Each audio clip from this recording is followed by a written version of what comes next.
Boa tarde, pessoal. Sejam bem-vindos à nossa sessão temática, Setembro Amarelo, Estratégias de Prevenção da violência autoprovocada e do suicídio. Gostaria de agradecer a presença de todos vocês e também peço desculpas por alguns atrasos referentes a questões técnicas. Meu nome é Rebeca dos Santos, eu sou graduanda do 8º semestre da Escola de Enfermagem da UFBA e hoje a gente vai falar um pouquinho sobre o suicídio, a violência autoprovocada e também a sua prevenção.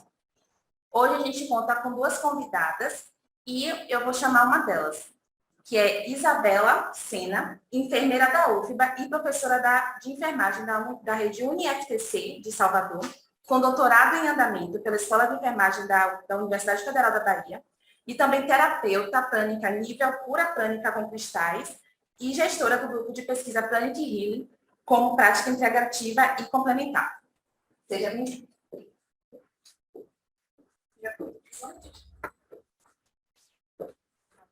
Olá, boa tarde a todos e a todas que estão nos assistindo.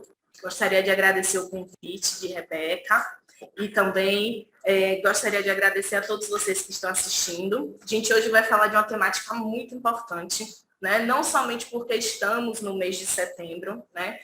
Fazemos aí o mês da prevenção do suicídio, mas porque nós temos que falar todos os meses, né? Todos os dias, enquanto pudermos. E sim, suicídio é algo que a gente deve falar, né, de uma maneira para ser prevenido, de uma maneira que a gente saiba como tentar reduzir os casos, notificá-los e, enfim, reconhecê-los para que possa ser evitado. Eu vou compartilhar aqui o meu slide que eu trouxe para a gente trocando as ideias e, primeiramente, né, eu coloquei um panorama global do comportamento suicida, porque é um dos capítulos da minha tese, inclusive, né? Eu auto-pergunto se é uma epidemia silenciosa. Não pode se falar, é um tabu, mas, ao mesmo tempo, os números que a gente consegue enxergar fazendo pesquisas, né? E, enfim, lendo os artigos científicos, são muito grandes. Então, será que é uma epidemia silenciosa mesmo? De início, eu trago aqui alguns conceitos base para a gente começar a compreender o que é que faz parte desse comportamento suicida. Né? Quando eu falo de uma pessoa que tem um comportamento suicida, não é uma pessoa que está em sofrimento psíquico, não necessariamente somente é uma pessoa que tenta o suicídio. Tá? Segundo a literatura, a gente tem aí alguns conceitos, alguns sinais, na verdade, que vão acontecendo antes de chegar ao suicídio. Né? Infelizmente, o suicídio é só a ponta do iceberg, é só uma pequena parte do grande problema que a gente consegue ver na superfície. Mas antes dele, né, antes do suicídio, da tentativa de suicídio, existem muitos outros acontecimentos. E aí eu trago aqui para vocês verem, por exemplo, que o comportamento suicida ele engloba desde as ideias de morte, né, as ideias da morte autoprovocada, e vai como se fosse avançando. Não necessariamente acontece um, depois acontece outro, pode inclusive acontecer rapidamente, né, no mesmo dia, no mesmo mês, não tem exatamente um tempo de acontecimento, mas sabe-se, né, que começa com as ideias de morte, que podem evoluir para planos de como se matar, e a pesquisa, né, do poder letal, de como fazer isso.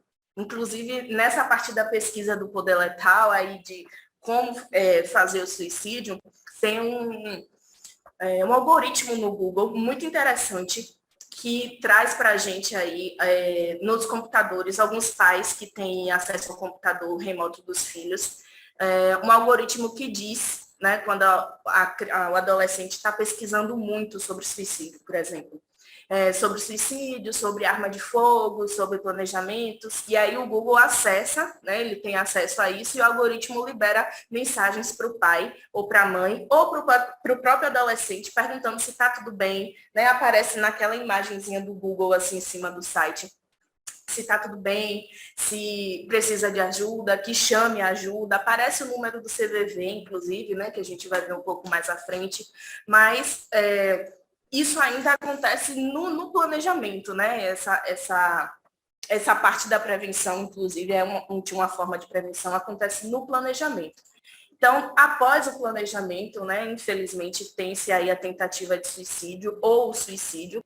Antes disso, até um pouco antes de chegar ali, né, tentativa de suicídio e suicídio, tem as providências pós-morte. O que é isso? Né? Ela, na verdade, as providências pós-morte acontecem antes da tentativa de suicídio. Eu coloquei ali depois, porque, na verdade, são providências que a gente vai conseguir ver, enxergar depois do suicídio. Né? As providências pós-morte são, na verdade, situações em que a pessoa que está com comportamento suicida, está com rigidez de pensamento sobre morte, ela providencia, né, para quando se for, para quando ela estiver planejando aí a morte. Então, são cartas de despedidas, já é o funeral que deixa pago, por exemplo, contas a pagar, mensagens para parentes familiares, né, dizendo o porquê fez, ou o que estava sentindo, explicando que ninguém sinta culpa, ou agradecendo pela vida que teve aqui. Então, são todas as providências, né, que essa pessoa toma relacionada à morte, para depois que ela morrer. Inclusive, deixa testamentos, também faz parte aí das providências pós-morte. E aí, depois, né, eu trago, além dessas questões do comportamento suicida, né, que tem esses sinais que vão aí avançando até chegar à tentativa de suicídio ou suicídio, alguns sinais psicopatológicos, que são ambiguidade, rigidez e impulsividade. Né? São considerados alguns dos sinais mais importantes a nível psicopatológico encontrado aí em pessoas com comportamento suicida. E aí, a ambiguidade, né, seria o que eu chamo também de ambivalência, né? Aquela vontade de morrer, mas não necessariamente da morte, né? De querer acabar com a dor, mas não necessariamente de morrer. Então, a morte como busca pela vida, né, e fim do sofrimento. A morte, como a busca pela vida, traz essa ambivalência, traz essa dualidade. Como assim? Né? Eu preciso morrer para ter uma vida nova. Então, é um dos pensamentos, dos sinais, né, que vem muito, aparece muito. E isso a gente traz aí pelas falas, pelo acompanhamento, né, das pessoas com comportamento suicida na abordagem assistência, nas pesquisas que existem, juntamente com a rigidez do pensamento, que como o nome está falando, né, é algo fixo ali, que a pessoa não consegue pensar em outra coisa, que não seja sobre morte ou sobre a sua própria morte, que não vê outra saída, e aqueles pensamentos ficam recorrentes e ficam persistentes e vão piorando ao longo do tempo. Outro sinal seria a impulsividade. Né? A impulsividade muito estudado, inclusive, nos adolescentes. Né? Como o nome fala mesmo, do impulso, né? De pensar pouco para fazer algum ato. Então, não há uma única definição, né, para o suicídio, para o comportamento suicida, eu trouxe alguns sinais, mas esses três, né, contando aí como principais psicopatológicos. Essa foto aqui, inclusive, é de um livro que eu gosto muito, Sofrimentos do Jovem Werther, né? Foi escrito por Goethe em 1774. É um livro muito polêmico, inclusive, né? Que traz aí as questões do comportamento suicida no jovem Werther, e no final ele acaba tirando sua própria vida. O livro não deixa claro como é que se desenvolve essas questões nele, mas a gente sabe que por conta de um amor não correspondido e algumas frustrações sobre o mundo, né, sobre como ele se coloca no mundo, ele acaba tirando a própria vida no final. E aí, Goethe traz a questão da impulsividade, né, como um exemplo muito, muito claro nas questões do jovem Werther. Já que a gente está no Setembro Amarelo, né, só eu trago aqui para a gente aprofundar um pouco mais, a nível de conhecimento e curiosidade. O Setembro Amarelo ele começa aí há um tempo atrás, né? Aqui no Brasil, de fato, ele vem ganhando força em 2014, 2015, mas tem um movimento, né, que infelizmente é por conta do suicídio de um jovem que ocorreu nos Estados Unidos, que ele começa a ter uma visibilidade. Né? O que é que aconteceu? Mike M. Era um jovem de 17 anos que estudava, né, tinha uma vida rotineira, com os pais, a família, numa cidade dos Estados Unidos, e ele gostava muito de carros, né? Então ele reformou do zero, com a carcaça mesmo do Mustang, ele reformou peça por peça e foi colocando no seu carro, né, até ele conseguir dirigir, conseguir tirar a carteira. Era um Mustang amarelo. E aí ele ficou conhecido como o Mike do Mustang. Infelizmente, né, num determinado dia que ele falou que não se sentia bem, que não iria à escola, os pais deixaram ele em casa e foram trabalhar, mas quando voltaram, né, Mike tinha cometido suicídio dentro do Mustang, dentro do carro dele. E aí deixou uma carta, né, ele deixa uma carta completa para esses pais, se despedindo e não os culpando, mas ele fala que era um sofrimento, né, era um sofrimento que ele não aguentava, não suportava, e pede desculpas, né, também pede desculpas, mas que eles possam seguir a vida deles. E aí vem, né, toda essa movimentação dos pais para poder falar sobre o suicídio em jovens, Mike tinha 17 anos na época, e vence aí, né, o Setembro Amarelo, tomando essa visibilidade, desde 1994, que foi infelizmente quando ele cometeu suicídio. Bom, alguns dados aqui, a gente vai ter mais dados, bem mais, né, depois da pandemia. As publicações estão vindo agora com força em relação à saúde mental, comportamento suicida, principalmente por conta, né, do isolamento social, da questão do isolamento social, desses 2 longos anos que a gente teve em relação à pandemia global. Mas, por enquanto, né, eu trago aí até os de 2019, 2020, né, o suicídio reforçando um fenômeno complexo, né, e invisível, só que invisível porque ele não se pode falar, mas invisível em conta números de jeito nenhum, né? Acontece aí um suicídio a cada 40 segundos no mundo. Para cada tentativa dessa, né, existem 1 ou 20 mais tentativas, até 20 tentativas anteriores, e hoje representa a segunda causa de morte na população de 15 a 29 anos.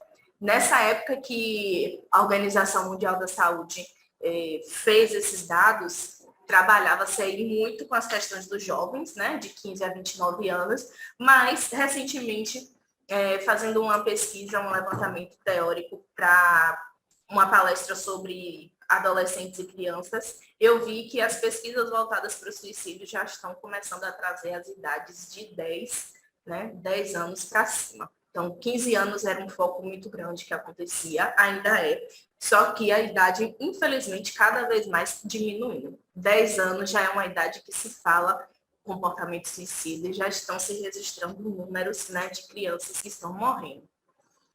Aqui é uma diferenciação de gênero, né, que também é outra vertente do comportamento suicida que pode ser estudada e aprofundada em relação à diferença.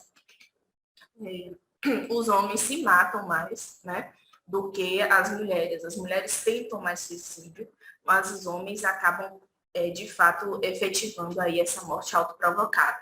Então, a diferença, mais ou menos, de 2 a 3 óbitos, né, entre homens e mulheres. Isso porque a gente pode considerar várias questões, né, inclusive as questões mesmo de diferenciação de gênero, do uso dos meios letais, né? Os homens podem ter aí acesso à arma de fogo, precipitação, enforcamento, são meios letais, né, que fazem, de fato, são mais rígidos em relação ao suicídio.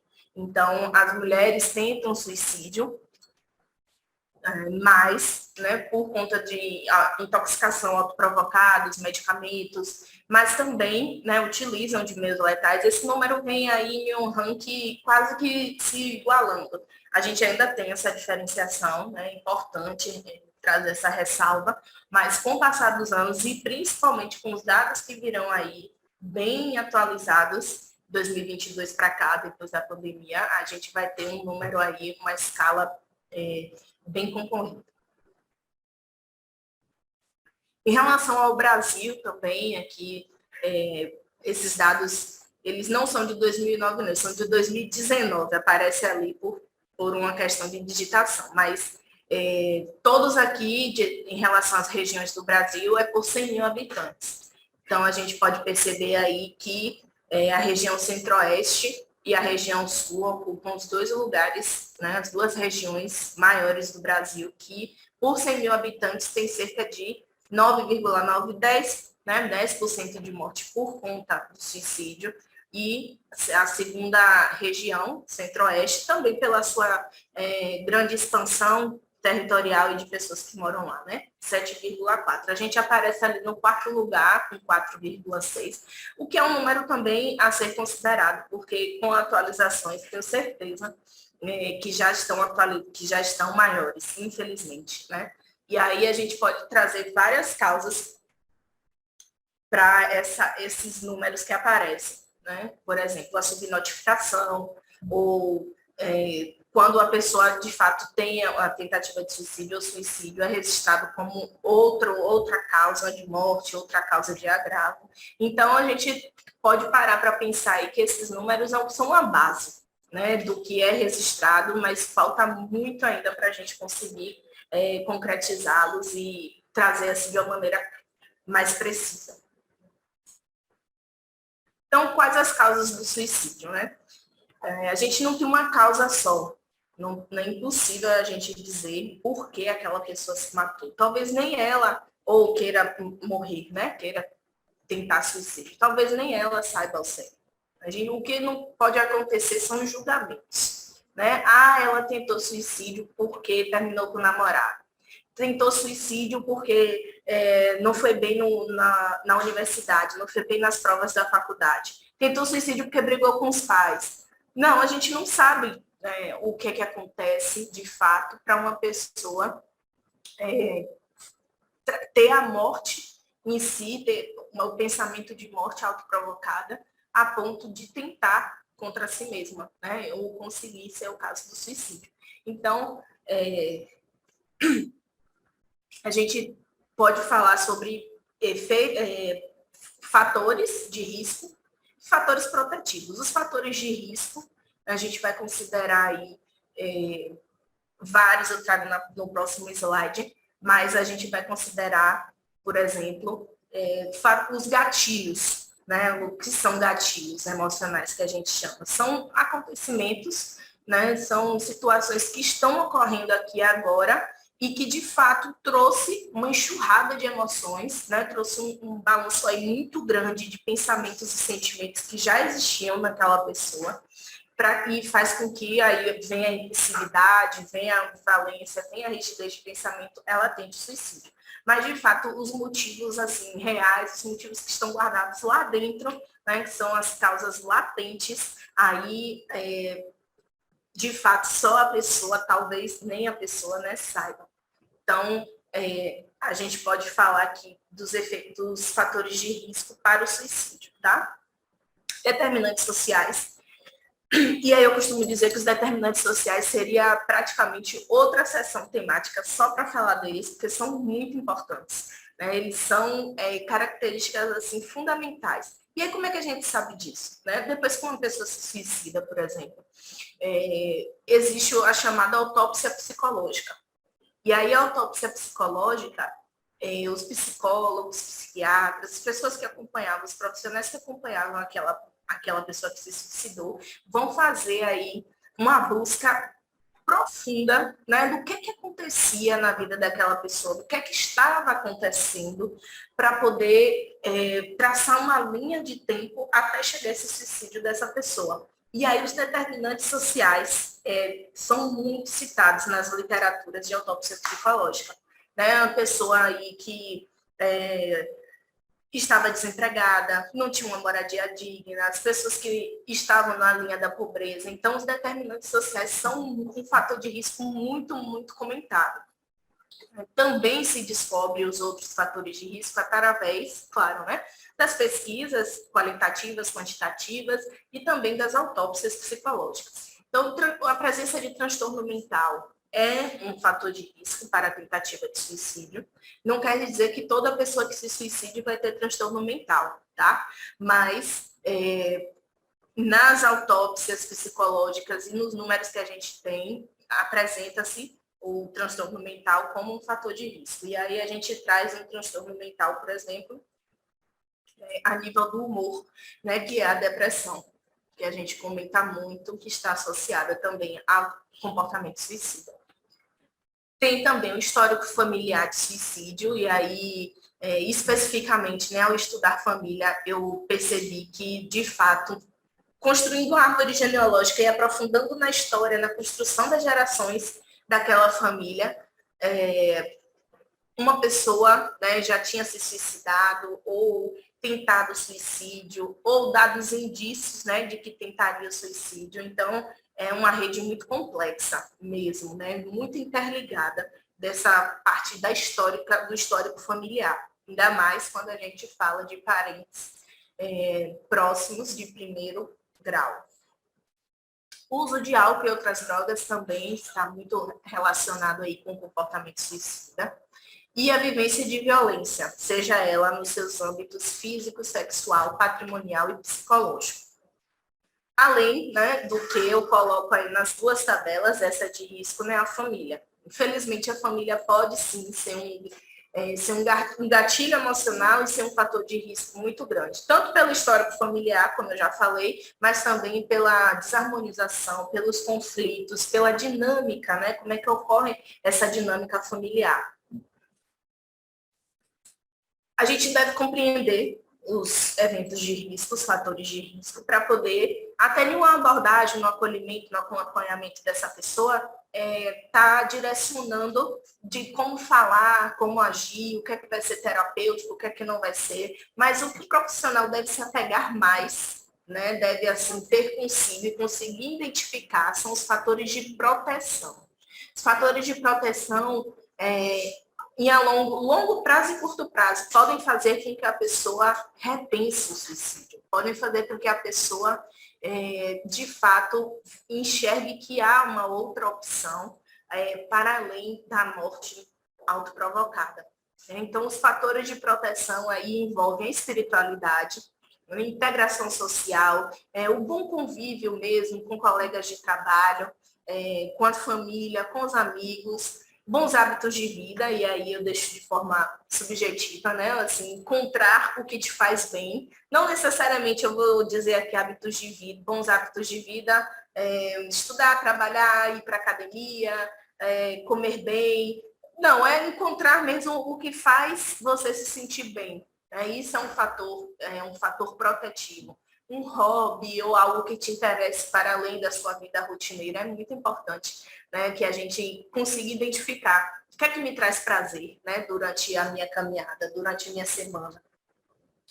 O grau de escolaridade, então um grau de escolaridade maior significa que a pessoa pode ter um risco de uma proteção, desculpa, um fator de proteção maior.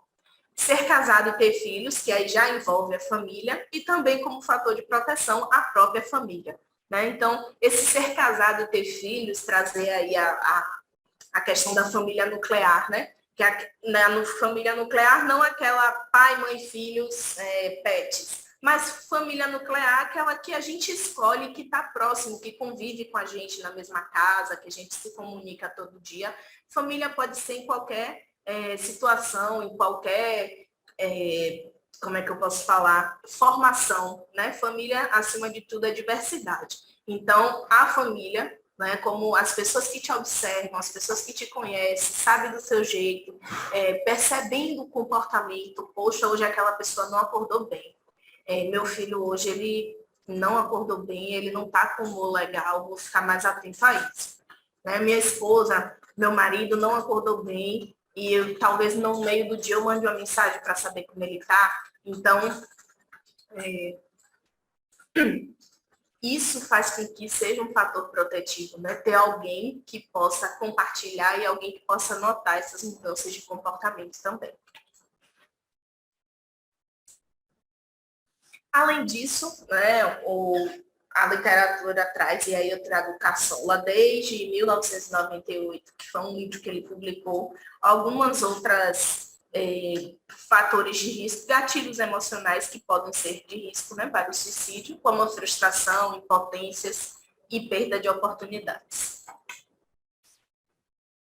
Esse aqui é uma matéria de 2017, que foi publicada aí no JM, é um jornal internacional do Reino Unido, e ele traz uma foto, né, de uma escadaria de uma igreja com 226 pares de sapatos, que representam aí 226 crianças que morreram por suicídio no ano de 2017, né, no Reino Unido. Então, são crianças, como vocês podem ver pelas fotos aí, são crianças. Eu não estou falando nem de adolescentes, são crianças. Né? Tem sapatos ali bem pequenos, tá vendo? Tem botas infantis.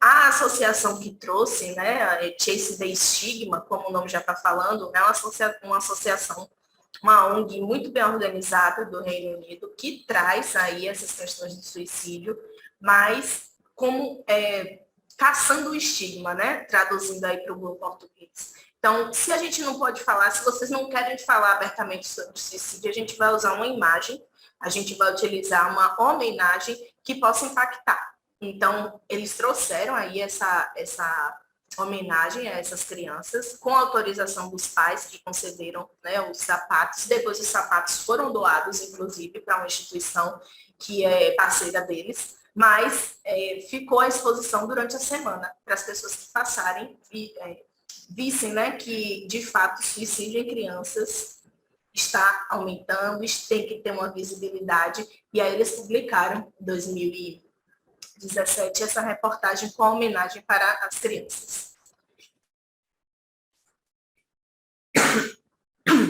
Por falar em estigma, essa é outra matéria que eu gosto muito.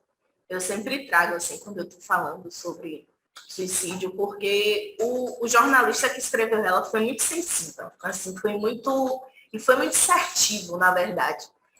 O título já diz muito, né? Sabe a empatia, pulou da ponte hoje.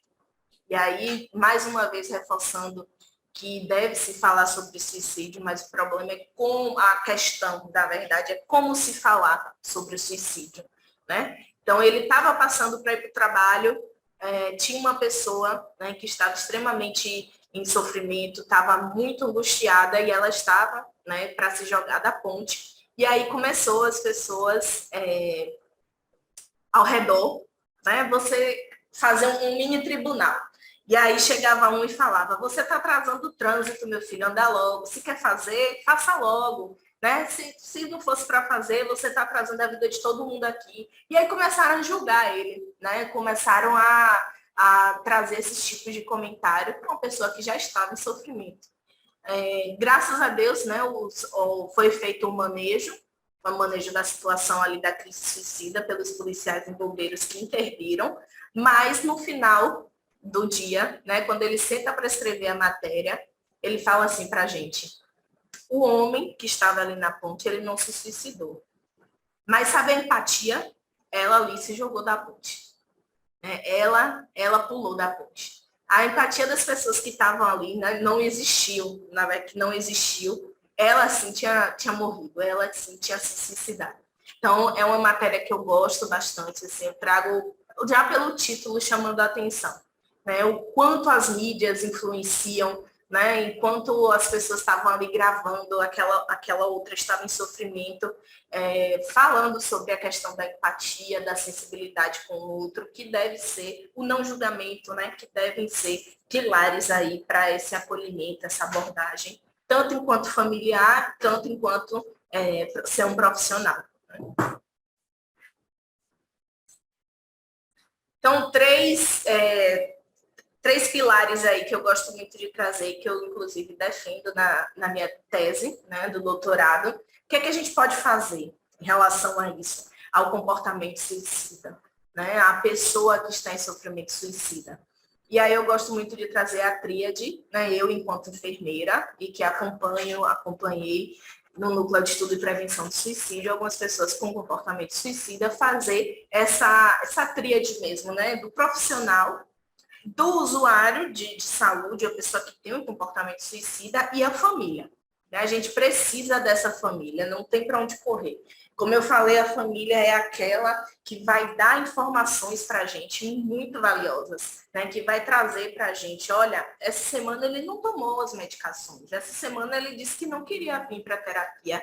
E não é, ele não está doente, não, ele não quer vir, ele está sem ânimo, ele não está conseguindo levantar da cama. É essa pessoa que vai trazer essas informações importantes para a gente. Então, traga essa família para fazer esse acompanhamento também, bota a família para participar dessa trajetória, né, desse tratamento dessa pessoa, porque é um apoio muito importante para a gente. Os profissionais não vão poder estar 24 horas com um único paciente, acompanhando um único caso.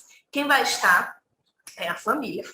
Então, a família vai trazer para a gente depois toda a visão dela, né, a visão de estar acompanhando ali em casa, sempre perto, junto, aquela pessoa com comportamento suicida, para a gente poder trabalhar isso no serviço. Então, nessa maneira, incluindo essa família, eu consigo aí, aos poucos, trazer uma resiliência, né? Porque eu convivo com a minha família, mas ela é um fator de risco. Eu preciso conviver com a minha família. Eu ainda não tenho trabalho, não tenho um companheiro, companheira, não tenho outra casa para ir, eu vivo com a minha família. Mas a minha família é um fator de risco. E agora? O que é que eu faço? Então, a resiliência na família, né? Saber que, poxa, meu filho, meu marido, um primo, tem um comportamento suicida, já tentou se matar, construir um pouco de resiliência do que fazer após isso, né? Ou o que fazer para que não chegue a esse ponto. Dessa forma, a gente vai fazendo uma prevenção também, né? Dessas pequenas maneiras, a gente vai fazendo uma prevenção também. Aqui eu trago só algumas portarias importantes, né? Que foram feitas aí ao longo do tempo, que dizem respeito à questão da automutilação e comportamento suicida. Eu vou passar de maneira mais breve, por conta do nosso tempo, mas as portarias, né, que elas trazem aí a nível nacional são importantes porque dizem para a gente, a gente está prestando atenção nesse tema, a gente está vendo o trabalho que vocês estão fazendo. Então, precisamos, né, regulamentar isso. Como é que a gente faz? Criando portarias, criando leis, criando políticas nacionais. Então, eu trago uma linha do tempo aí. Claro que faltam algumas, tá? Que aí seria mais uns 30 slides para a gente tá abordando. Mas, desde 2005, aqui no Brasil, já vem se direcionando para a construção dessa política nacional, que a gente ainda espera. E política nacional, só relembrando, é a nível de união, né? É a nível de federação, do nosso governo federal. Então, a gente tem... Pode passar. A gente tem aí, em 2019, a última movimentação, mas com certeza, né? Depois da pandemia, dessa visibilidade, a gente vai sair logo, né? Que foi a lei de 13.819, que diz para a gente que esse plano vai ter que sair.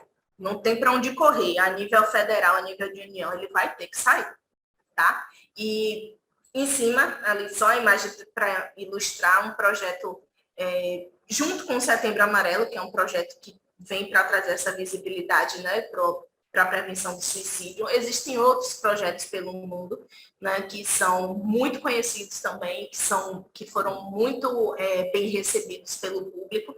Tem o projeto Semicolon, que eu gosto de citar muito. Semicolon, na tradução nossa portuguesa, é o ponto e vírgula, né, é o sinal de pontuação mesmo, como mostra na imagem.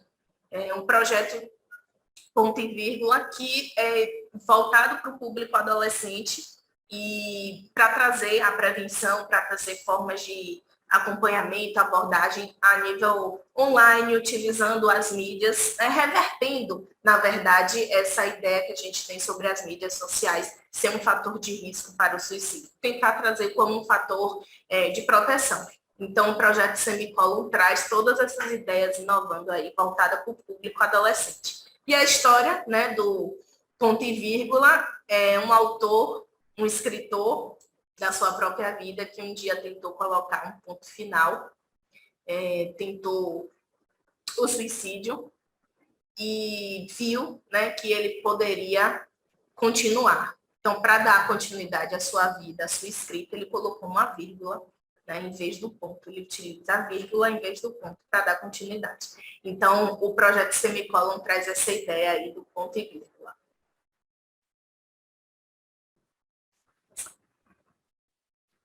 Então, aqui eu trago agora, né, o que fazer também ainda, né, no que fazer, além das políticas públicas, dos projetos que a gente tem, né, o Núcleo de Estudo e Prevenção do Suicídio, que é onde eu tenho um contato, onde eu tenho uma ligação, onde eu aprendi, né, sobre o comportamento suicida, onde me ensinaram, né, de forma humanizada, de forma,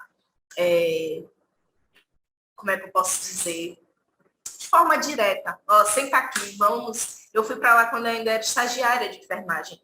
Então, com os profissionais de lá, né, eu fui aprendendo aí até hoje como é que a gente faz para acolher essa pessoa, como é que a gente fala, como é que tá junto com essa família. E aí eu trago sempre, né, o serviço como uma referência para mim, uma referência que eu, né, trago para todos aí que a gente tem no estado.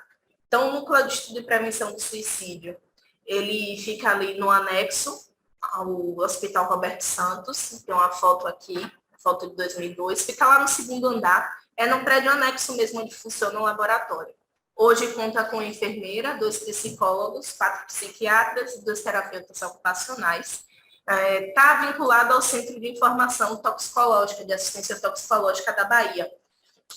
Porque houve, né, teve um ano aí que houve muitas demandas de intoxicação autoprovocada, e aí a coordenadora, né, e idealizadora do projeto do NEPES falou, não, a gente tem que ter um núcleo, a gente tem que ter um centro para atender essas pessoas, porque a demanda está muito grande.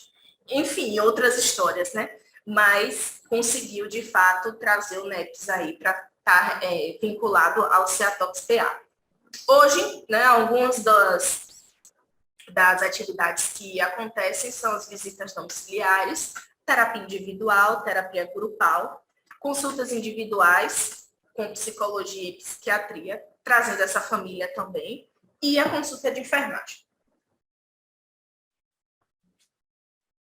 Aqui eu trago alguns exemplos de terapia grupal, né, do que são feitos a níveis aí de trabalhos em grupos. Né? Tem o Cineps, que é o cinema do NEPS, onde se trabalha a questão dos filmes, de obras de arte, né, de peças de teatro, enfim, para trazer os conteúdos da realidade. E aí, a gente tem um programa, né, de ensino, pesquisa e extensão também, os alunos da graduação vão até o NEPES, né, para poder fazer pesquisa, sim, tem teses de doutorado e de dissertações de mestrado, que saíram lá do LOCUS, né? O LOCUS é o NEPES e os participantes do estudo, os familiares de lá e os familiares também. Então, a gente tenta acompanhar aí essa parte, tenta complementar, né? Contemplar, na verdade, essa parte aí do estudo,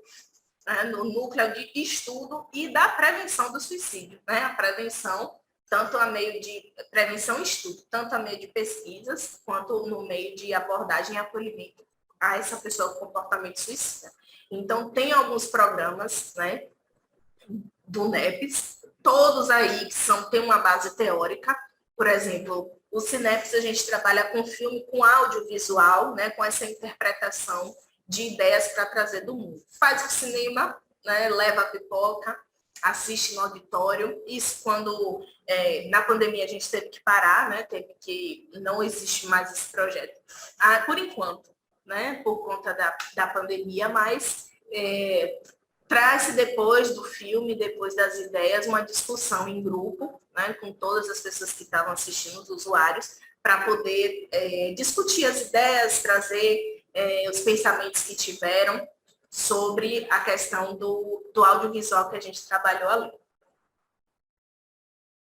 O espaço de leitura também, né? Aí a gente usa como base teórica, por exemplo, a biblioterapia, né? Utilizar do livro, utilizar das palavras, utilizar do conteúdo escrito, uma forma de terapia, né? De ressignificar pensamentos, de significar sentimentos. Então, montou-se aí no Núcleo de Estudo e Prevenção do Suicídio uma biblioteca que, inclusive, ela é dividida por sessões por uma das usuárias, né, que é formada em biblioteconomia pela UFBA.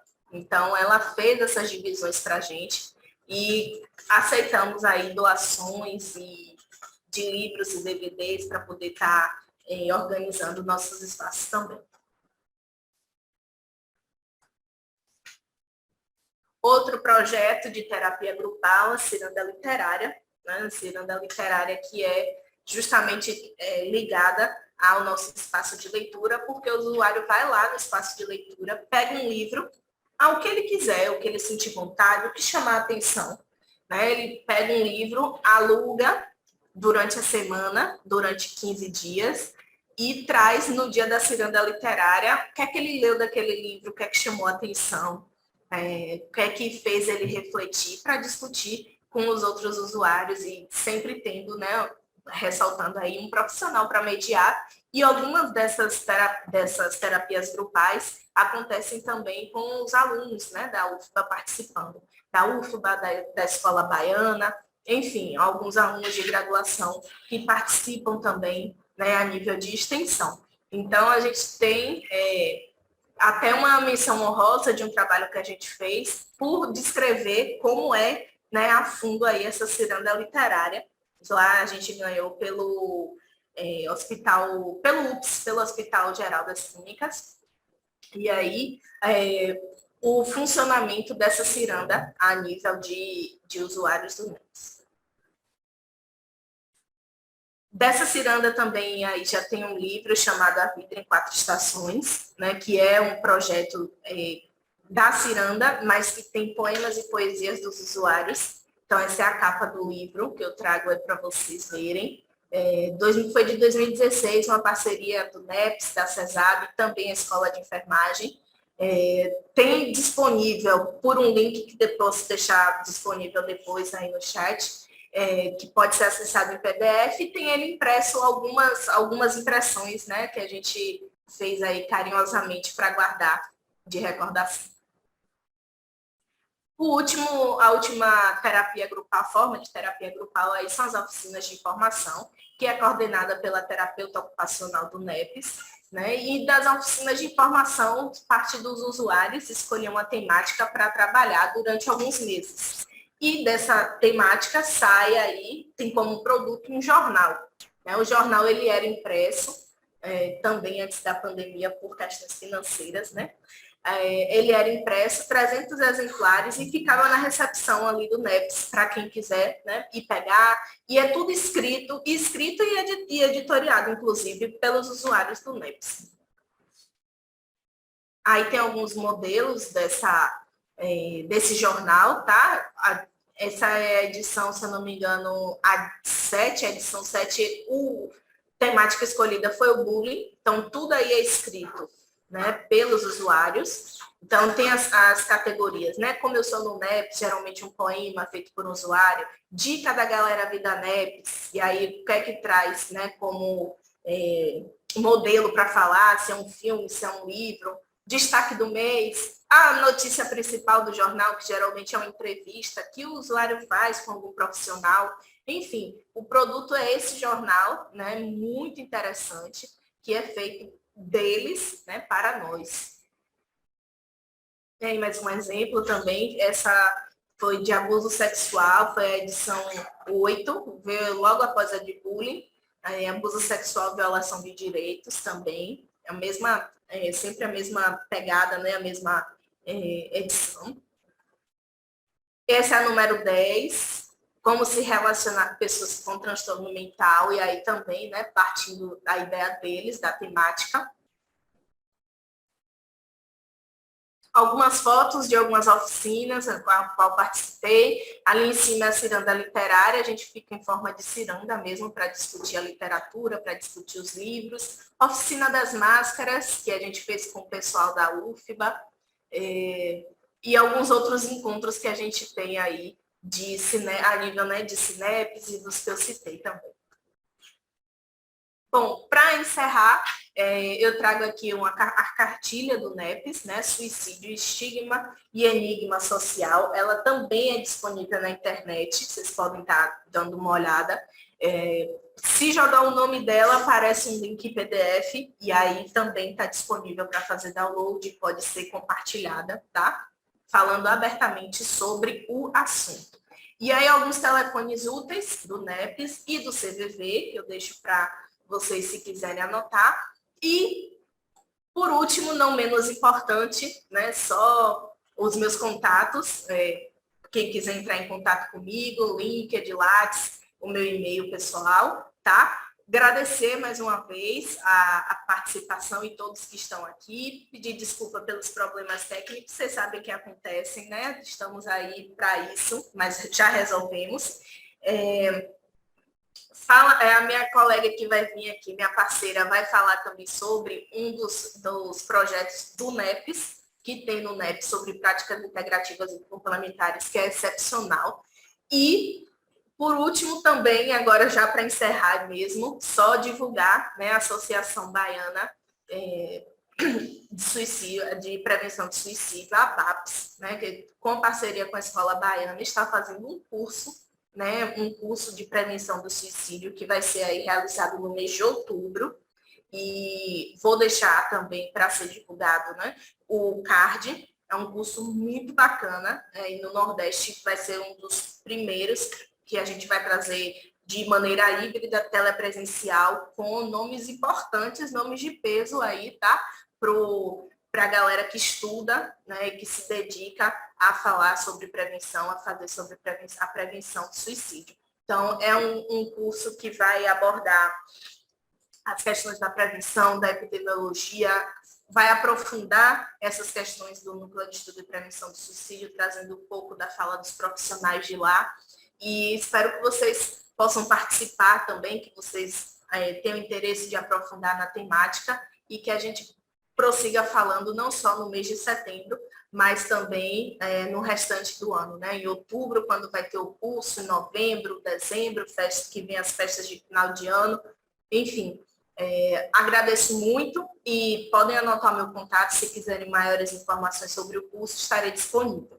Muito obrigada. Obrigada, Isabela. O chat, muitas pessoas participaram. Sim. Que é muito positivo e realmente é uma temática que não deve ser colocada somente no momento pontual do ano. Tem que trazer de forma durante todo o ano, todos os meses, porque é uma questão de saúde muito recorrente. No chat, uma das inscritas pediu para poder você retomar só um pouco a questão dos riscos, dos fatores de risco, das possíveis causas. Se você quiser retomar. Vou botar os slides aqui. Bom, os fatores de risco, né, são aquelas situações que, infelizmente, algumas delas a gente não pode mudar, né? Presença de transtorno mental, por exemplo, o histórico familiar de suicídio, uma pessoa que vivenciou alguma situação de violência, infelizmente não tem como a gente mudar isso, né? Não tem como, não está em nosso poder. Mas tem como a gente trabalhar em cima dessas situações para que elas apresentem menos riscos, certo? A família é um fator de risco que a gente pode trabalhar aí de forma incessante, né? A gente pode trabalhar para que essa família se torne aí resiliente, uma família harmoniosa, né? E que ela se torne um fator de proteção. O uso de álcool e outras drogas também a literatura traz, né, como um fator de risco muito grande, pode ser modificado, né, se a pessoa tiver interesse, claro, estiver disponível para.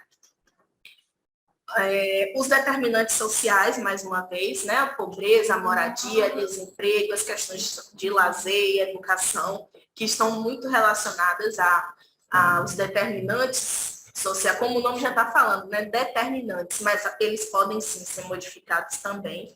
Então, os fatores de risco a gente tem que reconhecer, tá?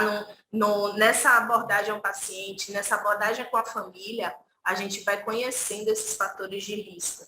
Né? Infelizmente, é um paciente que sofreu violência sexual, ou que perdeu o emprego recentemente, ou que o pai se suicidou, tem histórico familiar, né, de transtornos mentais. A gente tem que reconhecer esses sinais de risco para poder trabalhar em cima, e alguns deles fazer com que sejam fatores de proteção, se tornem protetivos.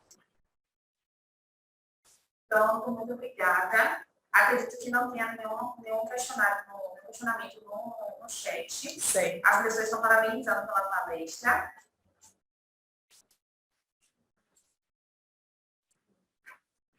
Tchau, tchau, gente. Muito obrigada. Boa tarde. Voltamos para a nossa segunda parte da sessão temática. E agora eu trago a convidada Ionara da Rocha. Ela é enfermeira pela Universidade Federal da Bahia, doutoranda pelo Programa de Pós-Graduação em Enfermagem e Saúde da UFBA, vice-gestora do Laboratório de Estudos Vida, Violência, Saúde e Qualidade de Vida, e do Grupo de Pesquisa Pranic Healing como Prática Integrativa e Complementar, o PURAT. Além disso, também é terapeuta prânica dos níveis básico, avançado, psicoterapia e cura prânica com cristais. Pode vir. Boa tarde, pessoal. Inicialmente, gostaria de agradecer a Rebeca e a vocês que estão aqui compartilhando se são enfermeiras ou qual a especialidade.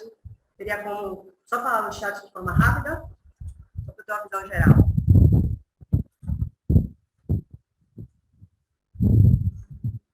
Gostei de ver um público misto, mas que, de uma certa forma, atuam diretamente no cuidado às pessoas.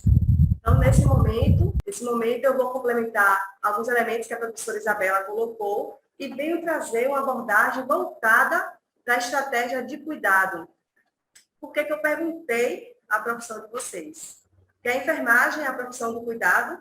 Então, a enfermagem envolve o técnico, o auxiliar, enfermeira, enfermeiro. O serviço social, ele atua nesse processo também de cuidado, nas questões sociais, a fonoaudiologia também tem o seu papel, farmácia, então, todas vocês fazem parte, psicologia, todas vocês fazem parte desse processo. E é pensando nisso que eu trago a Pranic Healing como estratégia de cuidado às pessoas e a prevenção da ideação ou do comportamento suicida. Por que eu falo cuidado às pessoas?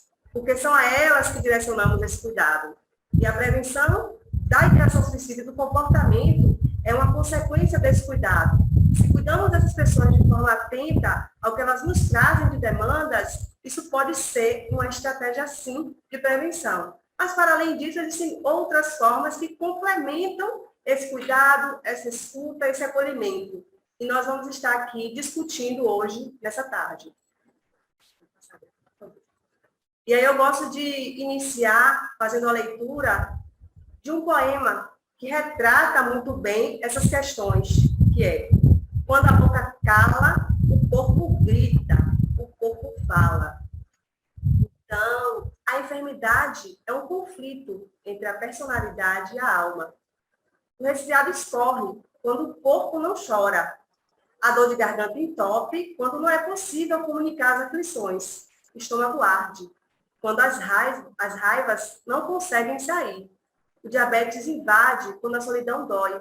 O corpo engorda quando a insatisfação aperta.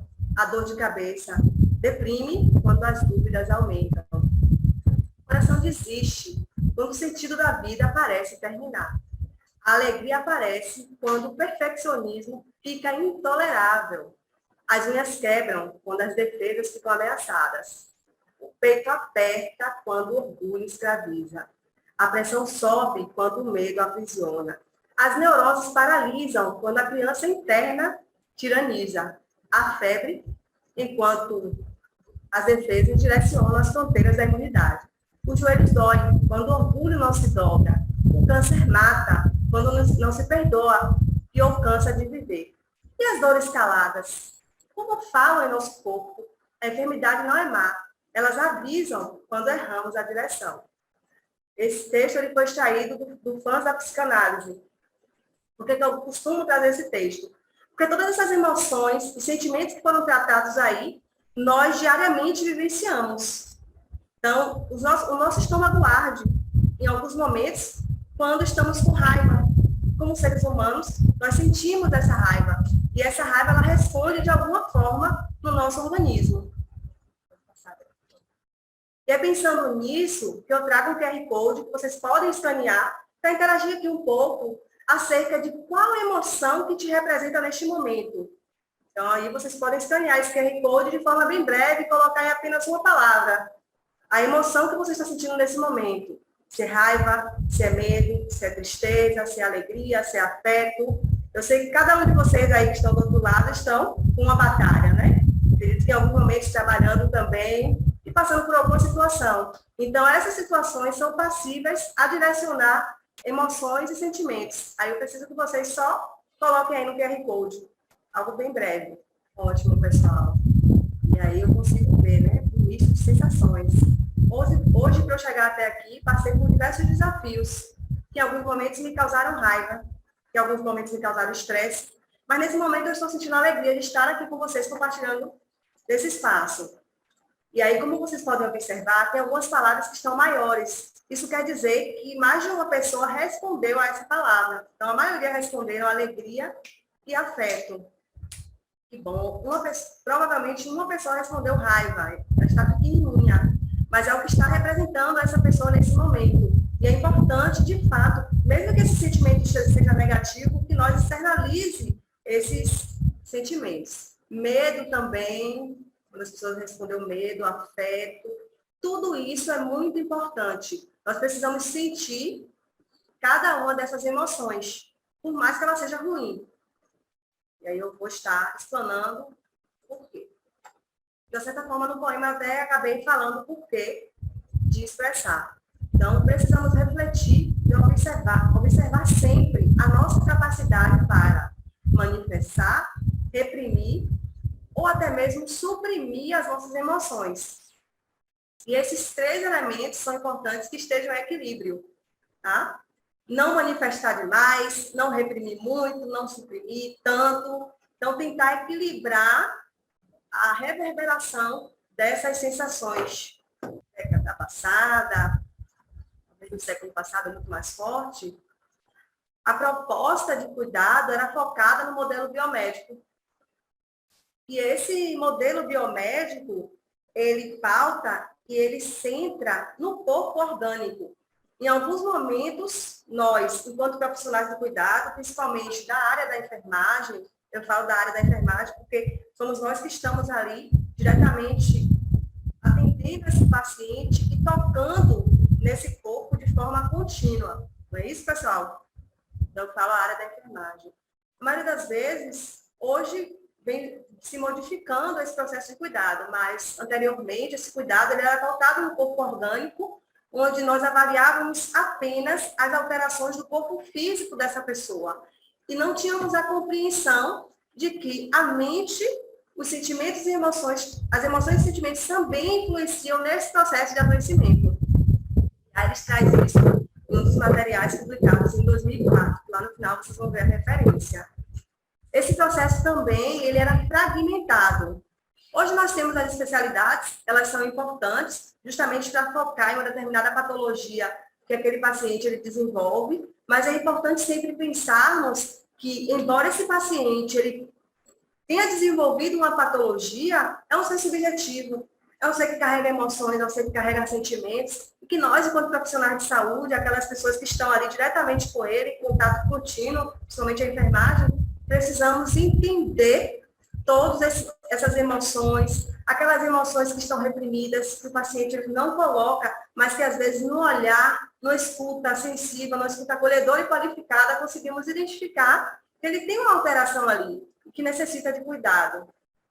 E nessa época também era desconsiderado o indivíduo como um ser complexo. E cada um de nós somos complexos. Cada pessoa carrega uma história, cada pessoa tem um jeito de ser e que vai influenciar no convívio com o outro. Isso tudo é energia. E é essa energia que nós estaremos falando hoje. Então, às vezes, você chega em um ambiente que você se sente cansado, triste, chateado, estressado. É o ambiente. É a energia que está ali. Então, nós não podemos vibrar nessa energia. Precisamos compreender esse processo para, assim, ressignificar aquele ambiente.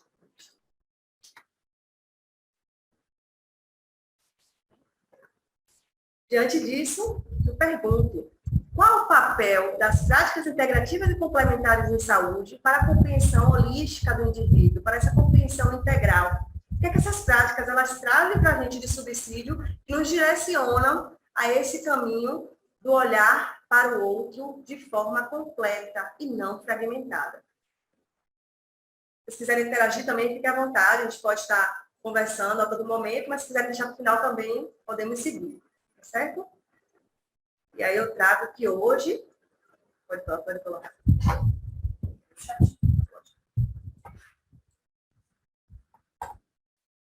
E aí eu trago que hoje, felizmente, nós temos uma política nacional de práticas integrativas e complementares em saúde que direcionam a nossa praxis para esse olhar.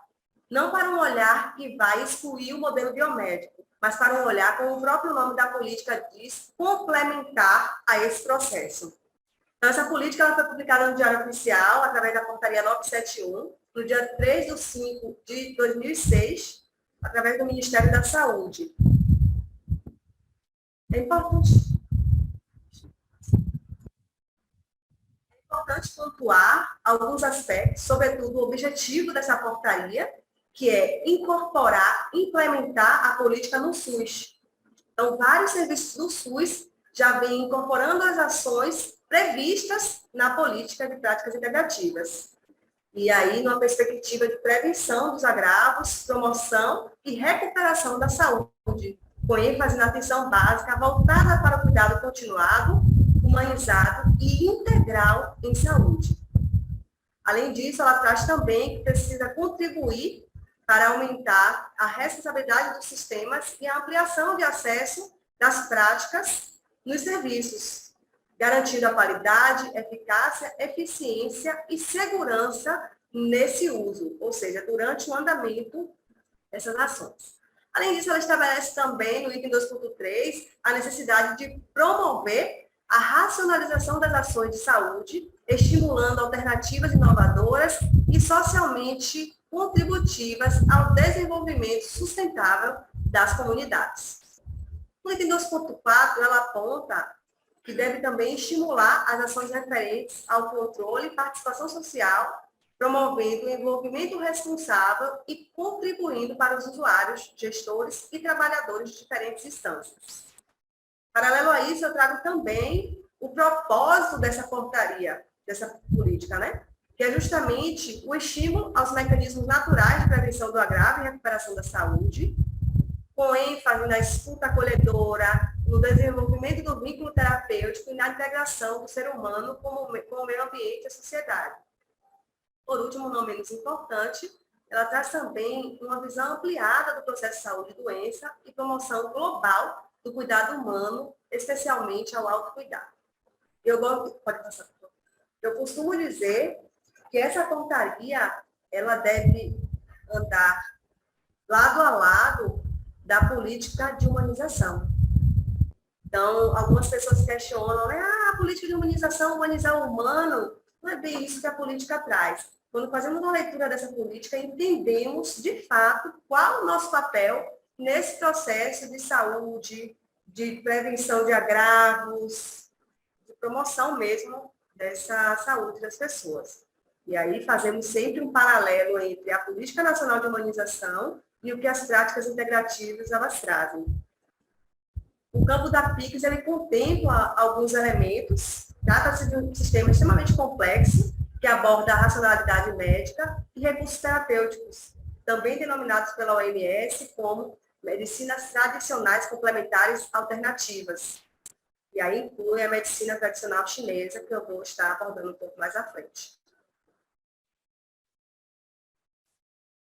Então, as práticas integrativas e complementares em saúde, ela trabalha com o tripé, que é o diagnóstico de alterações.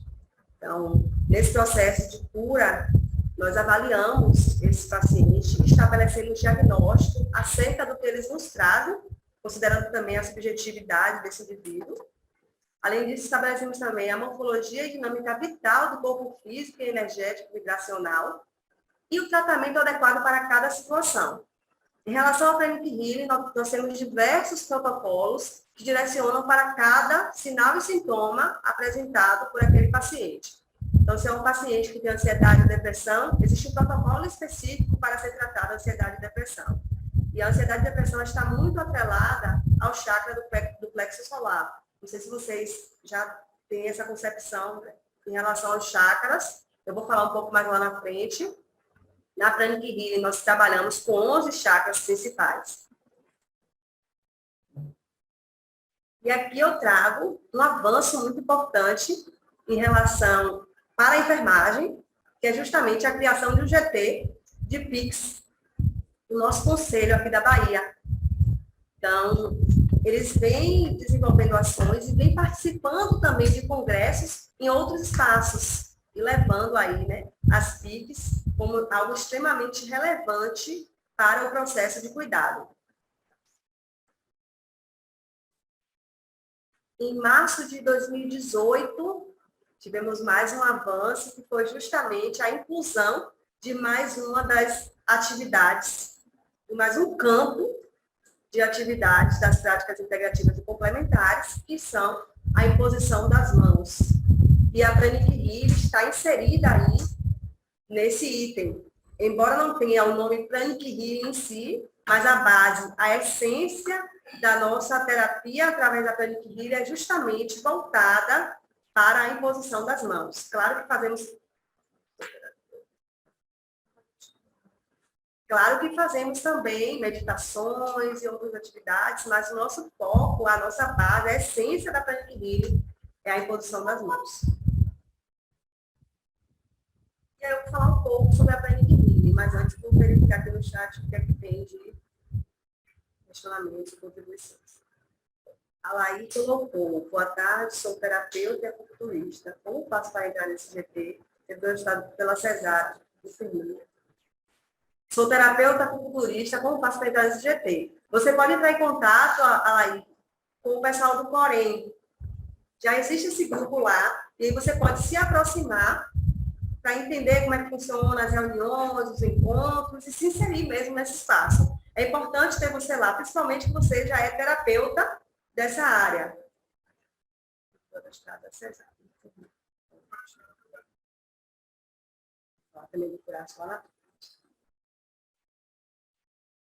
Então, vamos introduzir aqui sobre a Pranic Healing. Alguns de vocês aqui já conhecem. A Pranic Healing é um sistema de medicina energética, originada na China, pelo mestre Choa Kok-Sui, é esse que está aí na imagem representando. Então, o mestre ele desenvolveu várias curas, elaborou livros, materiais, protocolos. Então, tudo que temos hoje da Pranic Healing é fruto de muito estudo desse mestre que está aí representado na imagem. Ele traz que trabalhamos com a utilização do prana para equilibrar, harmonizar e transformar os processos de energia do corpo. A energia vital, favorecendo ao bem-estar geral. Com base na lei da correspondência, nós estabelecemos que o que afeta o corpo de energia também afeta o corpo físico. Então, algumas vezes é uma hipertensão, diabetes, é alguma alteração a nível de corpo físico, que a gente só considera aquela patologia, mas sem entender que por trás dessa alteração existem questões energéticas influenciando aí o desenvolvimento desse adoecimento. Isso também é como as energias sujas, como pensamentos e emoções. Elas se correspondem diretamente com a saúde física. Então, o que nós pensamos de ruim, de negativo para a gente, de ruim para as outras pessoas, também reverberam na nossa saúde. Pode tirar. Arrastar o chão para cá.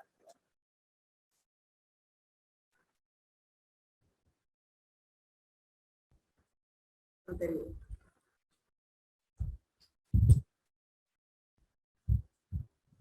Na Pranic Healing, nós temos 3 fontes de prana, ou seja, 3 fontes de energia vital, que é o ar, o solo e o sol. Então, através desses 3 elementos, nós conseguimos captar o prana. O prana vindo do ar, também chamado de glóbulo de vitalidade do ar, ele é absorvido pelos pulmões para manter a respiração. Então, se nós estamos com alguma alteração de ansiedade que desenvolve uma alteração a nível respiratório, podemos nos conectar com o prana do ar.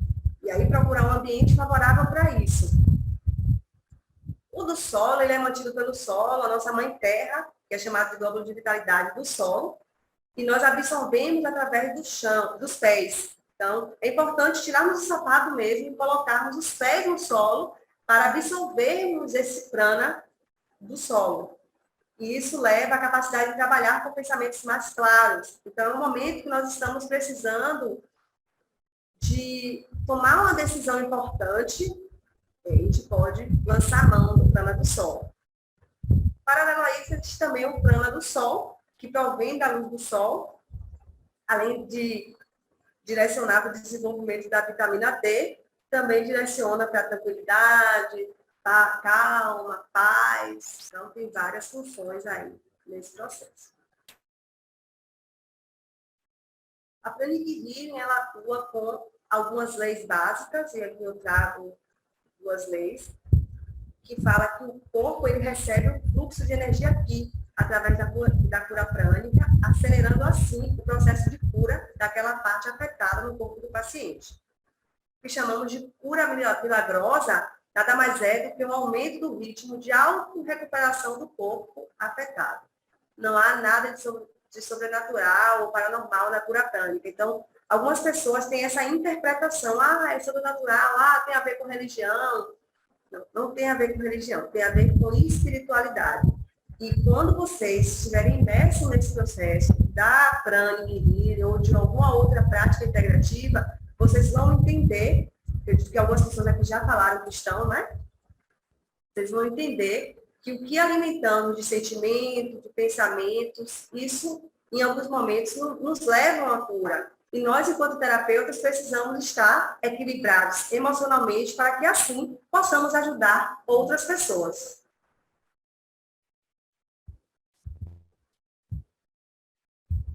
Aqui. Vocês conseguem visualizar essa imagem, pessoal?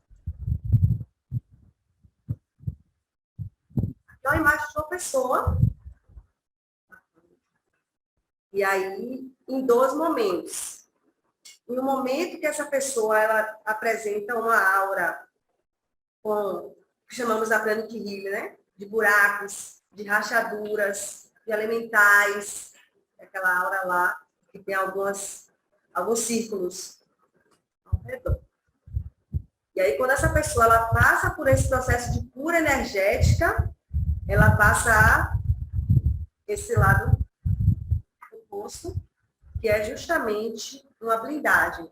É uma aura saudável.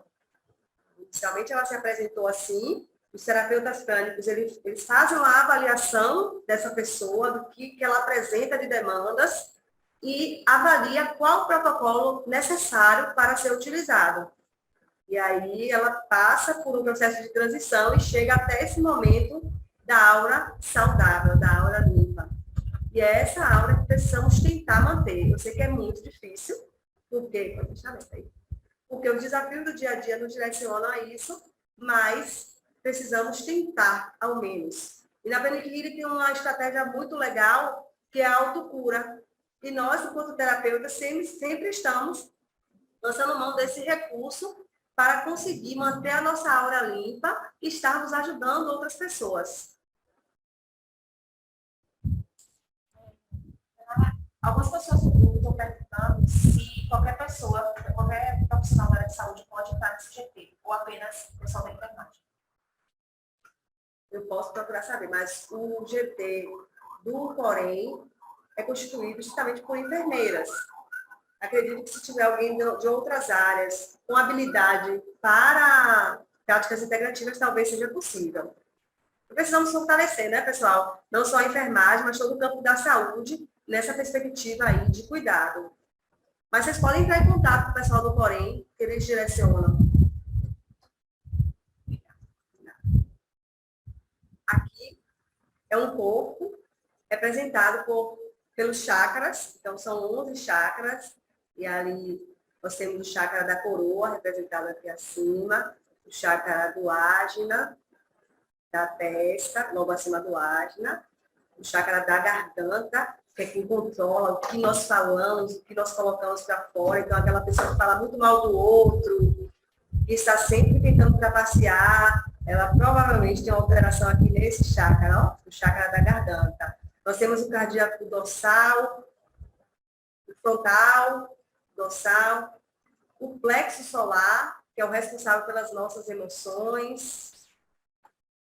Temos o chakra umbilical, o chakra sexual, que nós precisamos trabalhar esses chakras também. Tem algumas pessoas que têm muita dificuldade de trabalhar esses chakras, e aí quando a gente vai lá para a raiz do problema, para uma pessoa que vivenciou história de violência sexual na infância, na adolescência, ou até no próprio relacionamento. Então, a Pranic Healing também faz o diagnóstico de pessoas que vivenciaram violência, e às vezes a pessoa não precisa nem falar. Já fez o diagnóstico ali, já tem uma noção do que essa pessoa apresenta, e aí depois essa pessoa relata, na adolescência eu sofri uma violência sexual, no meu relacionamento. Então, a gente tem essa noção. E o que é que a Pranic Healing ela lança mão para estabelecer o processo de cura? Ela lança mão de 2 elementos, que é a limpeza dos chakras e a energização. Então, sempre que limpamos aquele determinado chakras, precisamos fazer a avaliação novamente para verificar se de fato está limpo. Se nós avaliarmos que ainda tem elementais que são, falando de um modo grosseiro, né? Como se fossem bichinhos, beliscando mesmo. Acontece como se tivesse formiga. Não sei se alguém aqui já sentiu reação alérgica. Exatamente esse processo. Aí precisamos fazer uma nova limpeza e a energização, ela sempre fica por último. Por que a Pranic Healing trabalha com a limpeza e energização? Porque nós precisamos equilibrar esse campo energético. Se limparmos, essa pessoa ela vai estar em desequilíbrio ali, energeticamente falando. E aí precisamos energizar para que essa pessoa tenha um vigor maior para continuar as suas atividades, prosseguir aí com os seus processos. E por que essa limpeza é importante? Através da limpeza, nós retiramos as influências externas, aquilo que eu falei, que quando chegamos num ambiente carregado, nós, como se fôssemos uma esponja, nós vamos absorvendo. E aí a Pranic Healing, ela faz isso, ela retira essas influências externas. Além disso, ela também trabalha na limpeza dos pensamentos negativos e atitudes também negativas. Então, em alguns momentos, nós nos chateamos, porque somos seres humanos, e aí pensamos em algumas coisas ruins. Quando a gente faz o processo de autocura ou nos submetemos a uma sessão de Pranic Healing, esse pensamento ele vai modificando. E aí precisamos estar abertas para seguir nessa vertente. Precisamos também tomar cuidado com a alimentação, e a Pranic Healing também faz a limpeza. Por que eu falo da alimentação?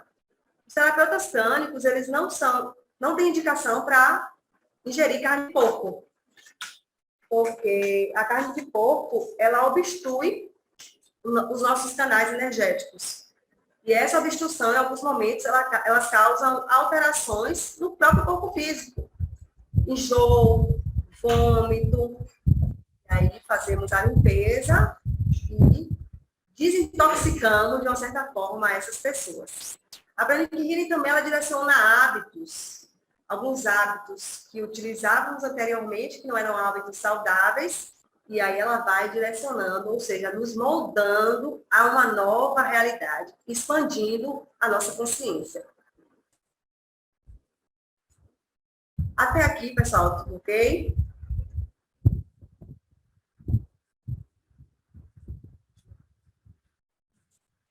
Aqui eu trago para vocês entenderem os níveis de cura não, desculpa, os níveis das terapeutas prânicas. Então, o primeiro nível é o básico, onde aborda os princípios e as técnicas essenciais para tratar de problemas físicos simples. O autotratamento também aprendemos nesse bloco. O tratamento à distância, é possível realizar a Pranic Healing à distância, é um pouco mais difícil, mas é possível. A meditação dos corações gêmeos e como absorver e projetar o prana para outras pessoas.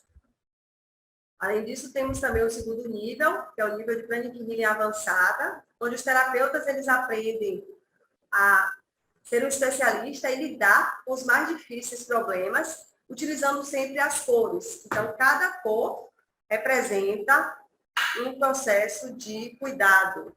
Então, se é uma pessoa que tem necessidade de fazer uma limpeza do chakra sexual, nós normalmente utilizamos o branco, principalmente se a pessoa for hipertensa. E aí vamos direcionando aí nesse processo. Então, para entender essas cores, esse processo de cura avançada, é necessário passar pelo curso de Pranic Healing básico, E aí vocês terão uma compreensão mais ampliada acerca desses cuidados. No nível da psicoterapia, são abordados elementos sobre o uso dos planos coloridos, que vocês aprenderam no nível básico, no nível avançado, para tratar distúrbios emocionais, psicológicos e vícios. Então, a psicoterapia ela já é mais focada, como o próprio nome já diz, em alterações psicoemocionais. O quarto nível da Pranic Healing é a cura com cristal, e aí utiliza a potência dos cristais para o tratamento de questões mais complexas, e implementa as técnicas anteriores. Então, essa técnica dos cristais, ela envolve as demais técnicas que já foram abordadas, mas ela tem um diferencial, que utiliza os cristais. E esse cristal, ele traz um elemento de cura muito potente. Então, dependendo do quadro dessas pessoas, vai ser recomendado que o terapeuta utilize o cristal para direcionar esse cuidado. Nível 5 é a Pranic Healing como autodefesa psíquica, que ensina como se proteger, fazendo estudos dos corpos sutis. Então, aquela pessoa que se sente desprotegida, energeticamente falando, que se sente uma esponja o tempo todo, ela pode passar por esse processo de autodefesa. E essa autodefesa também promove a limpeza dos ambientes, pode ser o carro, a casa, ou algum bem que você tenha e que queira escudar, proteger. E remoções de ataques energéticos. Nível 6, de Pranic Healing, que é o Facelift, ele é um curso projetado para tratar de questões ligadas à estética do rosto, do corpo, com remoção de linhas de expressão e modelagem do corpo físico, para melhorar a autoestima e emoções. É um nível bem avançado, mas que é utilizado também, e assim, eu não sei na literatura se tem alguns estudos que já trazem os benefícios desse nível, mas eu posso tentar verificar e trazer de alguma forma para vocês. Acerca da Pranic Healing, já existem algumas evidências científicas que trazem sobre a eficácia dessa cura em tratamentos de várias questões, como insônia, depressão, ansiedade. E aí eu trago esse estudo que foi desenvolvido no intuito de curar algumas pessoas que desenvolveram insônia. É um estudo de série de casos que foi aplicado para apresentar os achados de 2 adultos sendo tratados de insônia através da cura prânica. E aqui é um resuminho do que é que esse estudo traz. Eu vou focar nos resultados, de forma que essas 2 pessoas elas sofriam de insônia há mais de um mês, o que levou a estresse, fadiga, irritação e ineficiência. E a terapia prânica, ela descobriu que a superativação dos chakras básicos e do plexo solar era uma causa imediata dessa insônia. Então, o que é que o terapeuta prânico ele faz? Ele vai reduzir esse processo de superativação, através da limpeza e, posteriormente, a energização para equilibrar. Reduzindo isso, vai avaliar se houve efeito, de fato, na questão da insônia. E para esses 2 pacientes, os hospitais que houve um efeito satisfatório para a melhora desse quadro de insônia. E a Pranic Healing não trata só a insônia, viu, pessoal? Temos mais de 200 protocolos para várias doenças que vocês imaginarem aí. Nós aplicamos a Pranic Healing. E a psicoterapia prânica, o que é que ela traz, o que é que ela foca, eu vou falar o porquê que eu estou direcionando o olhar para a psicoterapia. Ela estabelece a harmonização energética aplicada aos problemas psicológicos, e eu falo dessa psicoterapia prânica porque nós temos uma ACCS na Universidade Federal da Bahia, na Escola de Enfermagem, especificamente falando, onde desenvolvemos atendimentos às usuárias do Núcleo de Estudo e Prevenção para o Suicídio, que é o NEPS, não sei se vocês conhecem esse núcleo. Esse projeto ele foi implementado em 2018.2 e de lá para cá estamos imersas nesse cenário, desenvolvendo as ações de Pranic Healing para essas pessoas. E lá trabalhamos o protocolo da psicoterapia prânica. Elaboramos um protocolo específico para trabalhar com essas usuárias e usuários, né, que nós chamamos de usuários e usuários. Essa CCS ela é financiada pela Universidade Federal da Bahia, na instância da Escola de Enfermagem da UFBA, tem como coordenadora a professora Kátia Maria Costa Romano, instrutora prânica Maísa Cristina Maioshi, a tutora eu, monitoras Emily Reis e Ana Thaís, e temos a terapeuta do Núcleo de Estudo e Prevenção ao Suicídio, que é a Maísa, e a enfermeira Cíntia, também do Núcleo de Estudo e Prevenção para o Suicídio. Então, foi firmada essa parceria no sentido de promover o cuidado a essas pessoas. Cíntia foi uma das pessoas que pensou, idealizou também esse projeto, juntamente com a professora Kátia, eu, Isabela, Maíra, Maísa, e até hoje estamos aí, seguindo, né? Com o advento da pandemia foi extremamente complicado, foi desafiador, mas mesmo assim nós não paramos, continuamos os atendimentos, foi realizada à distância, e tiveram alguns momentos que causaram um pouco de susto, e eu vou falar o porquê para vocês, mas que foi satisfatório ver que mesmo à distância conseguimos alcançar o nosso objetivo, que era estabelecer o cuidado a essas pessoas. Aqui foi o primeiro semestre que nós estivemos no NEPES, que foi 2018.2, e aí tem alguns alunos, tem eu ali, Isabela, que falou antes de mim aqui, ela também participou da CCS, a terapeuta Maíra, Cíntia, Maísa, a professora Kátia não está aqui, mas eu vou mostrar mais à frente. Aqui foi quando iniciamos as ações remota, que deu super certo, eu vou explicar um pouco mais à frente.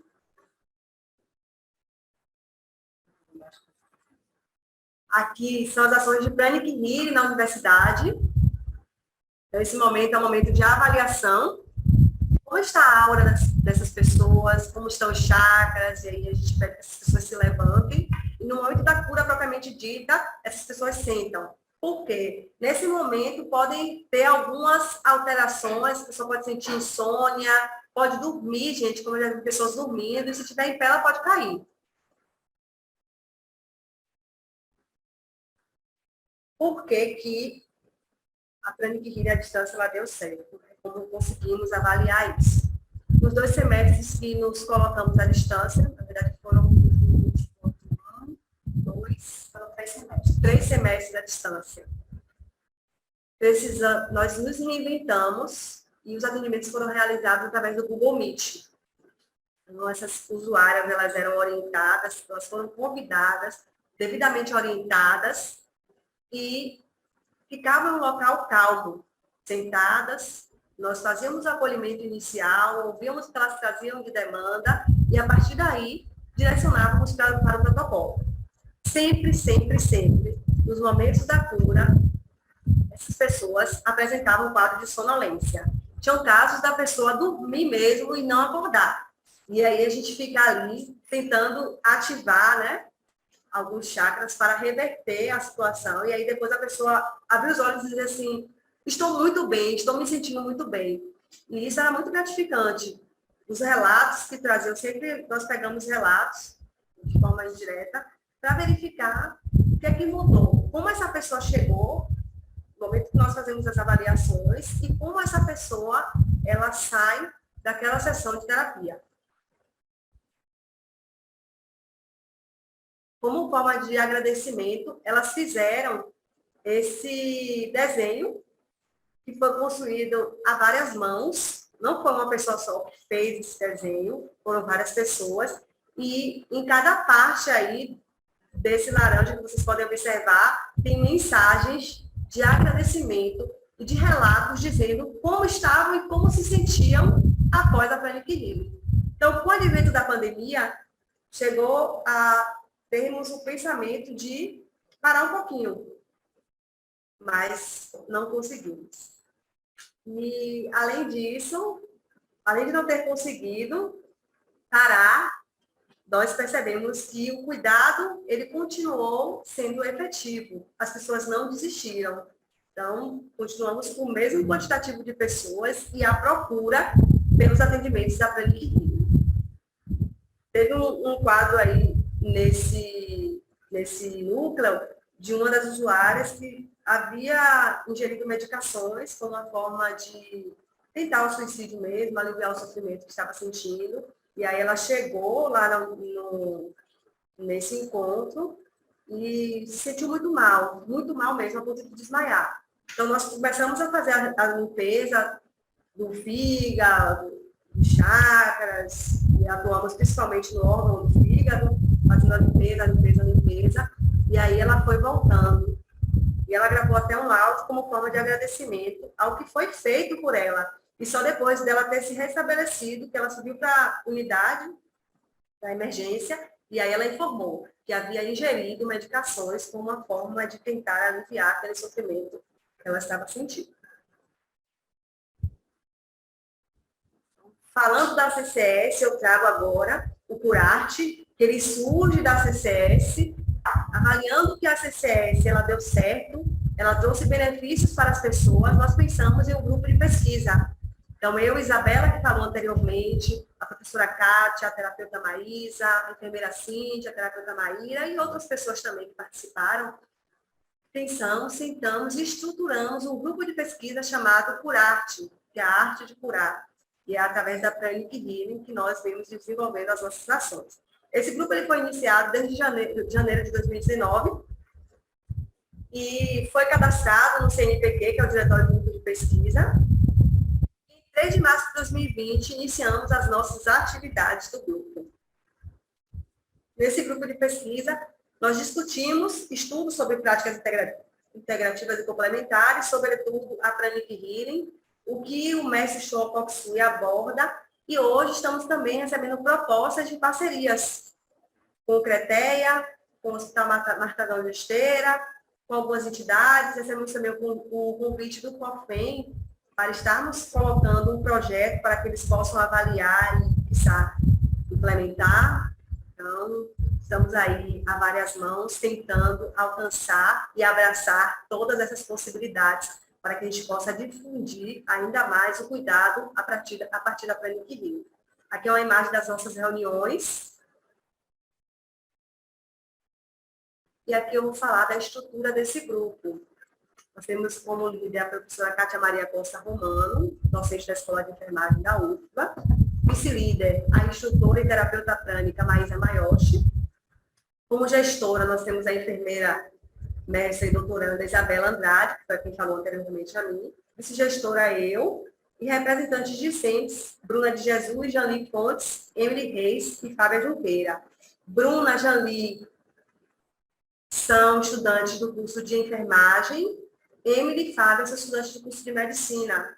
Elas entendem a Pranic Healing e as práticas integrativas como um elemento extremamente importante para o processo de formação delas, que futuramente pretende atuar nessa área de práticas integrativas e complementares. Temos também algumas colaboradoras e as parcerias que foram firmadas, através da enfermeira Maria Márcia Guimarães, do Hospital Marcagão de Esteira, a psicoterapeuta prânica, instrutora sênior Cristina Lunardi, do Instituto de Terapia do Rio de Janeiro, a professora doutora Cíntia Mesquita, que é enfermeira e parceira do Núcleo de Estudo e Prevenção do Suicídio. Temos também a parceria da Escola Baiana de Medicina e Saúde Pública, a terapeuta Maíra Cerqueira, terapeuta prânica e instrutora Luísa Velasco, que é parceira do Centro Terapêutico Prânico. Temos também como parceria o Laboratório de Estudos de Violência, Saúde e Qualidade de Vida e a ABAPS. Eu acabei não atualizando o slide nesse sentido, mas a ABAPS é a nossa parceira aí nesse processo, que é a Associação Baiana de Prevenção e Pós-Venção do Suicídio. Vocês podem seguir no Instagram também, essa rede. E lá eles já estão divulgando o curso que Isabela falou, consta lá no Instagram da ABAPS também. Deixa eu ver.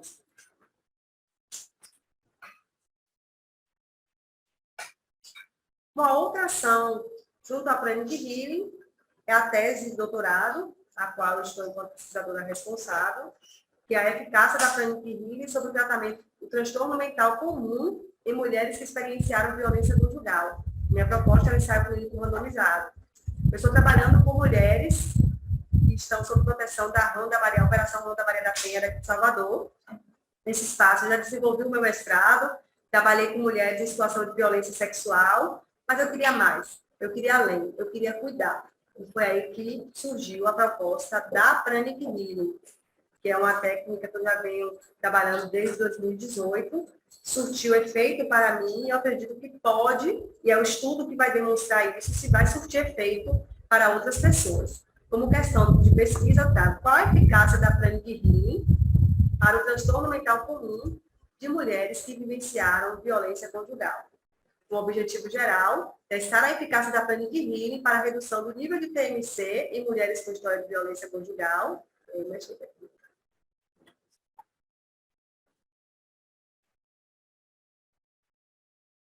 Como objetivos específicos, identificar o nível de TMC em mulheres com história de violência conjugal antes da aplicação da Pranic Healing, identificar o nível de TMC em mulheres com história de violência conjugal após a aplicação da Pranic Healing e correlacionar os efeitos da Pranic Healing com o nível de escolaridade, socioeconômico, religiosidade em mulheres com história de violência conjugal. Porque sabemos que os determinantes sociais, eles influenciam diretamente na saúde das pessoas. Por isso, estaremos fazendo essa correlação. Por fim, não menos importante, o espaço terapêutico remoto, que também foi pensado durante a pandemia como uma forma de manter cuidados inicialmente aos discentes da Universidade Federal da Bahia, que apresentaram diversas alterações psicoemocionais, sobretudo no período de pandemia. E aí estamos estendendo esse projeto e eu faço convite a vocês, quem quiser participar, vocês podem verificar o Instagram do próprio Espaço Terapêutico Remoto, para que vocês venham entender melhor a proposta. Esse espaço ele não trabalha só com a Pranic Healing, ele trabalha com diversas práticas integrativas e traz essa proposta de cuidar das pessoas. Não só cuidar das práticas integrativas, como também estabelecer uma escuta acolhedora, uma escuta sensível. É um projeto que conta com a parceria de psicólogas, enfermeiras, terapeutas, que pode direcionar também para alguns serviços, dependendo do grau de gravidade das pessoas. Aqui estão as referências. Obrigada, pessoal. Muito obrigada, Nara. É uma temática muito interessante mesmo, importante para os profissionais da área de saúde. E também uma estratégia, porque como você falou, a gente está muito acostumado a ver a pessoa só como um corpo portador de doença. E esquece também que o ser humano é energia. Tudo na nossa vida é energia. Muito obrigada. Então, pessoal, a gente está caminhando para o final desse evento. Eu vou deixar o link disponibilizado no chat, link de avaliação e de inscrição, ou de presença. Eu peço que vocês respondam, coloquem críticas, sugestões, comentários, o que vocês aprenderam. Vai ser muito importante para que a gente utilize esses dados para os próximos eventos que tiverem. E eu agradeço a presença de vocês, agradeço a presença das nossas convidadas, Ionara, Isabela, que estiveram aqui para poder trocar esse conhecimento, que é de suma importância não só para os profissionais de saúde, mas também como a população em geral, porque a gente sabe que a violência autoprovocada e o suicídio são agravos que não atingem só a vítima, mas também toda a sua rede de contatos, familiares, amigos, vizinhos. É um agravo que precisa dessa sensibilização. Precisa que a população em geral retire todos os preconceitos, todos os tabus. Por isso que a gente está aqui falando sobre isso. E também gostaria de agradecer à Escola de Saúde Pública da Bahia, junto com a Universidade Federal da Bahia, por ter possibilitado que esse evento acontecesse e dado todo o suporte e todo o apoio.